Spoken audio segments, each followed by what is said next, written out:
চরিত্র যেমনই হোক তা দর্শকের কাছে নিখুঁত ও বিশ্বাসযোগ্য করে তুলতে দারুণ পারদর্শী বলিউড অভিনেত্রী আলিয়া ভাট, যার সুবাদে বিশ্বজুড়ে সিনেমা প্রেমীদের ভালোবাসা যেমন কুড়িয়েছেন, তেমনি খুব অল্প সময়ে নিজের জায়গা করে নিয়েছেন বলিউডের শীর্ষ তারকাদের কাতারে। তবে জীবনে সাফল্য এলেও তার পিছু ছাড়ছে না নানা বিড়ম্বনা।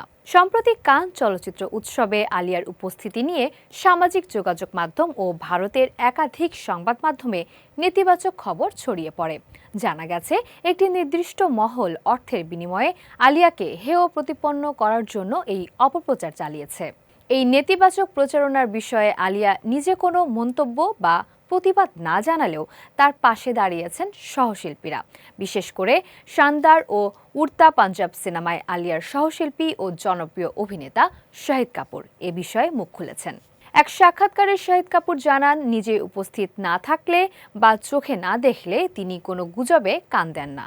তার মতে, বিনোদন জগতে সাফল্য ও ব্যর্থতার চাপ অনেক সময় শিল্পীদের মনে নিরাপত্তাহীনতা তৈরি করে। তবে বর্তমান সময়ে দর্শককে বিভ্রান্ত করা আগের তুলনায় অনেক কঠিন। মানুষ এখন খুব সহজেই বোঝে যে কে কৃত্রিম ভাবমূর্তি তৈরি করার চেষ্টা করছেন। আলিয়াকে উদ্দেশ্য করে শাহিদ কাপুর পরামর্শ দিয়ে বলেন, আপনি নিখুঁত না হলেও বা আপনার মধ্যে কোনো ভয় কিংবা নিরাপত্তাহীনতা থাকলেও সেটি লুকিয়ে রাখার দরকার নেই। মানুষকে আপনার প্রকৃত রূপ দেখতে দিন। তিনি আরও যোগ করেন, তারকাদের জনপ্রিয়তার সঙ্গে যেমন ভালোবাসা আসে, তেমনি সমালোচনা ও নেতিবাচকতাও জীবনের অংশ হয়ে দাঁড়ায়।